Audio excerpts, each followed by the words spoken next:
नमस्ते दोस्तों, आज हम एक जरूरी टॉपिक पर बात करने वाले हैं। 15 अगस्त और 26 जनवरी ये दो दिन हमारे देश के लिए कितने महत्वपूर्ण हैं, ये हम सब जानते हैं। पर क्या आपने नोटिस किया है कि ये दिन आज सिर्फ एक और छोटी बनकर रह गए हैं? लोग बस अपने घरों में बैठे रहते हैं या सिर्फ एक झंडा फहरा कर अपना दिन पूरा समझते हैं। सोचिए, अगर हम अपने बच्चे और समझ के लोगों को एक्टिवली इन्वॉल्व करें और इस दिन को एक नए अंदाज में मनाएं, तो यह दिन सिर्फ एक फॉर्मल सेलिब्रेशन नहीं, एक नई सोच का प्रतीक बन सकता है। आज मैं आपको कुछ ऐसे आइडियाज दूंगा जो सोसाइटी के हर एक इंसान को एक साथ लाकर इस दिन को एक यादगार और इम्पैक्टफुल बनाएंगे। दोस्तों, पहला सुझाव है पर्यावरण की रक्षा। क्या आप जानते हैं कि एक छोटा सा प्रयास, एक छोटा सा पौधा कितना बड़ा फर्क ला सकता है? इस 15 अगस्त और 26 जनवरी क्यों न हम सब मिलकर हर सोसाइटी, हर मोहल्ला में एक वृक्षदान का अभियान चलाएं, हर घर एक पौधा लगाए, बच्चों को भी इसमें शामिल करें, उन्हें समझाएं कि यह पौधा सिर्फ एक पौधा नहीं, यह तो उनके भविष्य का प्रतीक है। इमेजिन करें, साल दर साल ये पौधे बड़े होते जाएंगे और एक दिन ऐसे पेड़ बन जाएंगे जो हम सबको छाया देंगे, शुद्ध हवा देंगे। तो आइए इस दिन हम सब मिलकर ये संकल्प लें कि हम सिर्फ झंडा नहीं, एक नई जिंदगी भी फहराएंगे। दोस्तों, दूसरा सुझाव है अपने आसपास के लोगों से जुड़ने का। हमारी जिंदगी में कितने ही ऐसे लोग हैं जो अकेलेपन का शिकार हैं, जो प्यार और अपनापन के लिए तरसते हैं। क्यों न हम इस 15 अगस्त और 26 जनवरी अपने घरों से बाहर निकलें और एक नई शुरुआत करें। अपने मोहल्ले के वृद्ध आश्रम में जाएं, उन बुजुर्गों से बात करें, उनकी बातें सुनें, या फिर किसी हॉस्पिटल में जाएं, बीमार लोगों से मिलें, उन्हें हिम्मत दें, उनके चेहरे पर मुस्कान लाने की कोशिश करें। ये छोटे छोटे प्रयास ह्यूमन इंसानियत का असली मतलब समझाते हैं। दोस्तों, तीसरा सुझाव है अपने बच्चों को देश के प्रति जागरूक बनाना। यह देश उनका है और उन्हें यह समझना बहुत जरूरी है कि यह आजादी हमें कितनी मुश्किल से मिली है। इस 15 अगस्त और 26 जनवरी क्यों न हम बच्चों के लिए कुछ खास करें। उनके लिए पेंटिंग कॉम्पिटिशन्स रखिए जिसमें वो देशभक्ति से जुड़ी तस्वीरें बना सकें। स्टोरी टेलिंग सेशंस ऑर्गेनाइज करें जिसमें वो आजादी की लड़ाई के किस्से सुन सकें। यह सब करने से उनके अंदर देश के लिए सम्मान और गर्व की भावना जागृत होगी। दोस्तों, चौथा सुझाव है गरीब और जरूरतमंद लोगों की सेवा करना। हमारे आसपास कितने ही ऐसे लोग हैं जिन्हें हमारी मदद की सख्त जरूरत है। इस 15 अगस्त और 26 जनवरी क्यों न हम फंड्स इकट्ठा करें और उन्हें नीडी लोगों तक पहुंचाएं।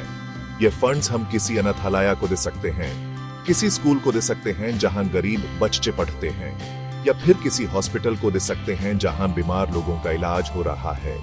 याद रखिए, सेवा परमो धर्मा। दोस्तों, पांचवा सुझाव है प्रकृति के करीब जाने का। आज की भागम भाग वाली जिंदगी में हम सब इतना खो गए हैं कि हम अपनी जरूरतों को ही पूरा करने में लगे रहते हैं। इस 15 अगस्त और 26 जनवरी क्यों न हम एक दिन के लिए जंगल या नेचर कैंप ऑर्गेनाइज करें, जहां हम सब मिलकर पेड़ पौधों के बीच समय बिता सकें, शुद्ध हवा में सांस ले सकें और प्रकृति की सुंदरता को निहारें। ये एक श्रेष्ठ तरीका होगा देशभक्ति को प्रैक्टिकल वे में जीने का, क्योंकि जब हम प्रकृति से जुटे हैं तो हम अपने आप से जुटे हैं, और जब हम अपने आप से जुटे हैं तो हम अपने देश से जुटे हैं।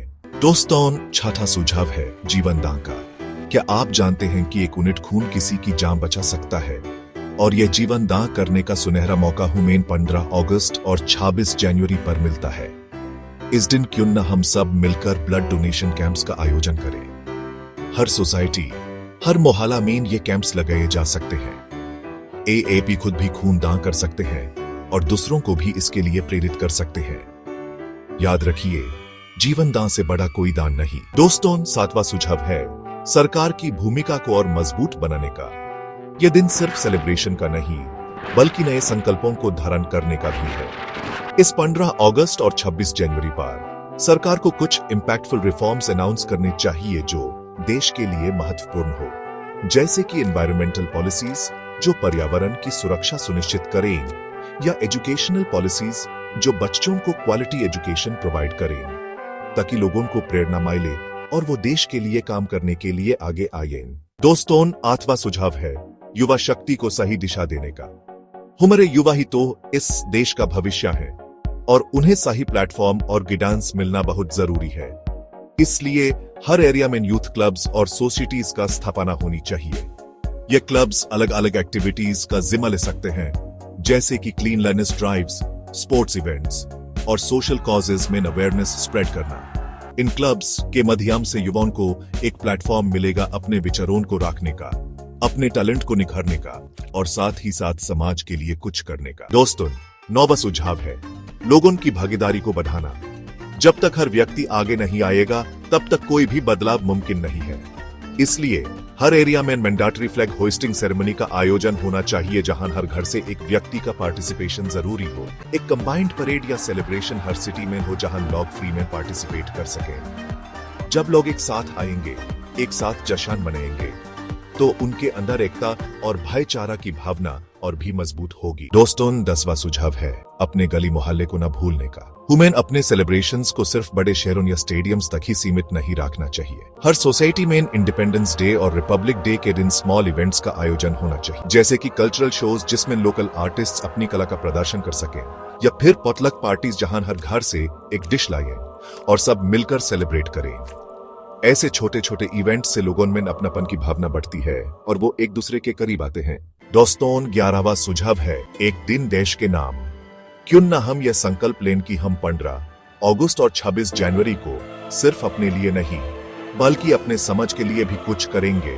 हर कॉलोनी और सोसाइटी एक ऐसा रूल बनाइए जहां इन दोनों दिनों सबको एक सोशल कॉज में कंट्रीब्यूट करना जरूरी हो, जैसे कि एक पेड़ लगाना, किसी जरूरतमंद बच्चे की मदद करना या फिर बुक्स, क्लोथ्स या फूड डोनेट करना। ये एक छोटा सा प्रयास होगा जो बहुत बड़ा बदलाव ला सकता है। दोस्तों, 12वां सुझाव है बच्चों में देशभक्ति की भावना जागृत करने का। यह काम बचपन से ही शुरू होना चाहिए।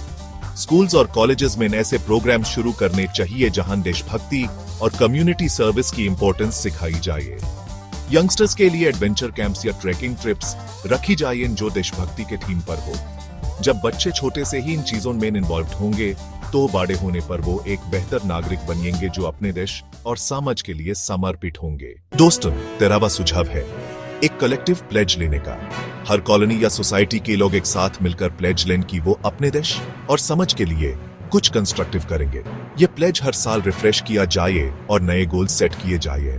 इससे लोगों में एक जिम्मेदारी की भावना आएगी और वो अपने गोल्स को अचीव करने के लिए प्रेरणा भी मिलेगी। याद रखिए, संकल्प से ही सीधी की शुरुआत होती है। दोस्तों, 14वां सुझाव है वीर जवानों को याद करने का जो देश की रक्षा करते हैं। हम घर में सुख से सो पाते हैं क्योंकि वो सिपाही सरहद पर जगते हैं। इस 15 अगस्त और 26 जनवरी क्यों न हम बच्चों को अपने हाथों से हैंडमेड गिफ्ट्स, ग्रीटिंग कार्ड्स या लेटर्स बनाने के लिए इंस्पायर करें। ये गिफ्ट्स एक जगह पर जमा करके सैनिकों तक भेजने का प्रबंध करें।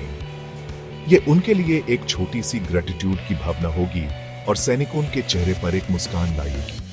उन्हें एहसास होगा कि देश उनकी कुर्बानी को कभी नहीं भूलता। दोस्तों, यह दिन सिर्फ एक छुट्टी नहीं, एक मौका है देश और समाज के लिए कुछ नया करने का। मैंने एक और सजेशन देता हूँ गवर्नमेंट को, यह दिन सिर्फ घर पर बैठे रहने के लिए नहीं बल्कि सोशल एक्टिविटीज को मैंडेटरी बनाने के लिए यूज करना चाहिए। तो आपका अगला सवाल ये होना चाहिए, मैं इस दिन के लिए क्या कर सकता हूँ जो देश के लिए इम्पैक्टफुल हो? आप ही क्या करेंगे इस बार? मुझे कमेंट में जरूर बताइए। और अगर आपको ये वीडियो पसंद आई हो तो शेयर करें ताकि लोगों तक मेरी बातें पहुंच सके। मिलकर एक नए भारत का सपना देखें और उसे पूरा करें। आओ मिलकर एक नए भारत का निर्माण करें।